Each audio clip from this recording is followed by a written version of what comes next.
Have you ever felt like you can't properly separate work from home? Like it all kind of blends together and you're constantly working into the night, or maybe you've stopped working and maybe you're sat at your dinner table and your wife or your husband tells you, hey, you're not really here. Or the kids want to play and you're not really engaged. Have you ever felt like there's just never going to be enough time to get your work done and you can't properly make that transition and focus on your family or on your relationships? Look, I felt this way too, for years actually. And I really struggled with it. I really struggled with making that divide strong between work and home. And it felt like the work was never ending, that I was always having to work late into the night. But then I came across this really amazing principle of a shutdown ritual in the book Deep Work by Cal Newport. And I really encourage you to read this if you haven't read the book. Fantastic book. And today I want to show you how you can implement this simple routine to immediately create more presence in your home life, less stress in your work life, and you'll even be able to sleep a lot better as well. So the shutdown principle is simply the following. We need to have a concrete time every day when we shut down our work, when we're going to transition from deep work to kind of like deep love, if you will.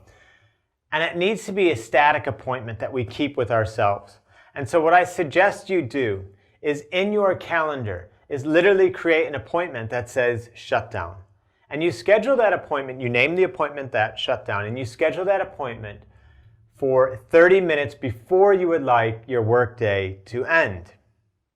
Now, in the meeting description of that appointment, I'd like you to write a 5-step checklist.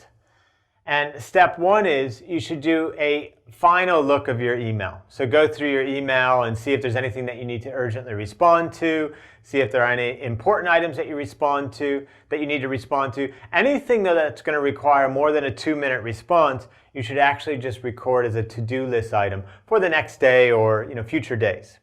So that's the first thing on the checklist. Within the meeting description of the appointment in your calendar, which is called shutdown, first item on the checklist is email scan.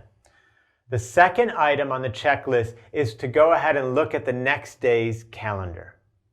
And I want you to look at, what meetings do you have coming up? How do you need to be showing up for those meetings? Is there any work that you need to be preparing for those meetings? How would you show up with excellence, in those meetings? And then look out more even than just one day, so a couple of days out, and get a sense of what's coming up so that you have the full picture there.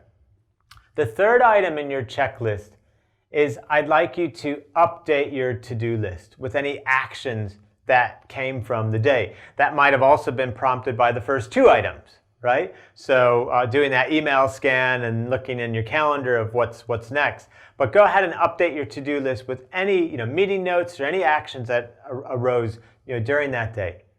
The fourth item on your checklist is to pick your top 3 things that you're going to do the next day. The top 3 most important tasks that you're going to work on. And the 5th item on your checklist, and the most important, is you need to drop in those top 3 items into the white space of your day. What do I mean by white space of your day? So all the space in your calendar where you don't actually have an appointment at the moment, these are appointment slots that you should make with yourself to work on one of those top 3 items. So you're literally dropping them into the blank spaces of your day, the white space in your calendar, if you will. Now, what this does for you is that, and once you've completed all of this, and Cal says that he does this in his book, which I thought was kind of funny, and I've tried myself, is you literally close your laptop down and you say shutdown complete. Now, here's the key thing that you need to do in the evening after this point. Anytime a thought comes in your head, or a worry or a concern about work, you can say to yourself, I need not be worried about this because I know I've checked everything and have properly accounted for everything that needs to be done, both for today and for tomorrow. Because you literally have, think about it. You've checked your email. right? You've looked at the calendar the next day ahead, the next days ahead. You've updated your to-do list with any action items for the day. You've picked your top 3 things for the next day. And you've even dropped those top 3 things as appointments into the calendar of your day, so you know exactly what you're going to be doing and when. So you're going to make the most of your time outside of meetings. Now, what are the benefits of doing this? Why should you do this? Well, there's 3 benefits really. So one is, when you shut your day down properly, you're going to feel a lot more present and available with your family members, because you're not going to be constantly thinking through, oh, did I remember that one thing? Or, oh, no, hang on, oh, I need to call that person. Or, oh, I wonder if there's anything in my inbox, or what's going on tomorrow, or what am I doing tomorrow? You've taken care of all of that. It's already done. So you'll suddenly notice an increase in your presence and availability as you're sat down at dinner, or as you're playing with your kids or hanging out with your friends, because you've properly thought through everything. The other wonderful thing is that you'll sleep a lot better. Because think about this. How many times have you woken up during the night thinking about, oh, there's this idea, or is this thing that I overlooked or forgot about? Or maybe you have trouble getting to sleep because you work way too late into the evening, so your mind is way too active. So you're going to sleep a lot better as a result too. But then the third and most incredible benefit from a productivity point of view is that, well, you're just going to flat out become more productive, because the next day you're going to start knowing exactly what you should be working on and when. And it's really, really important too that when you start that next day, don't start it in your inbox. Don't start it allowing yourself to be bounced from one person's agenda to the next. Instead, start working on one of those top 3 things. One of those things that are going to really move the needle for that day, in service of your goals for the week, in service for your monthly goals, your 90-day goals, your goals for the year. And if you don't have any goals for the week, or monthly goals, or 90-day goals, or goals for the year, I have loads of other videos about goal setting that can help you in that regard too. So be sure to look up some of those as well.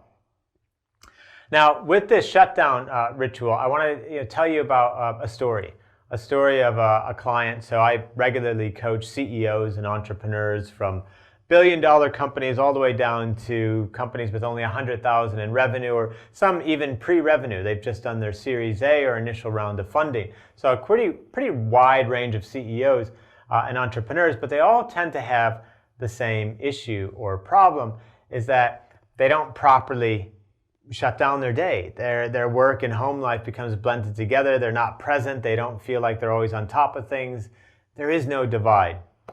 And we'll call this client Tony.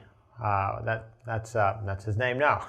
So we'll call him Tony. And Tony had exactly this issue. And once we installed this shutdown routine, frankly, he had trouble following it for the first few weeks. So the appointment would come up in his calendar, he would see it, and he would feel compelled to keep working on other things. But after a while, Tony started to experience the benefits of doing the ritual. So every time that he did it, he said that, in fact, he did feel more present with his wife and family. He said that he did sleep better. And he said that he started his day, the next day, much more strongly, in a much more productive fashion. But it didn't happen overnight. He had to gradually work on this, and it happened over the space of a month.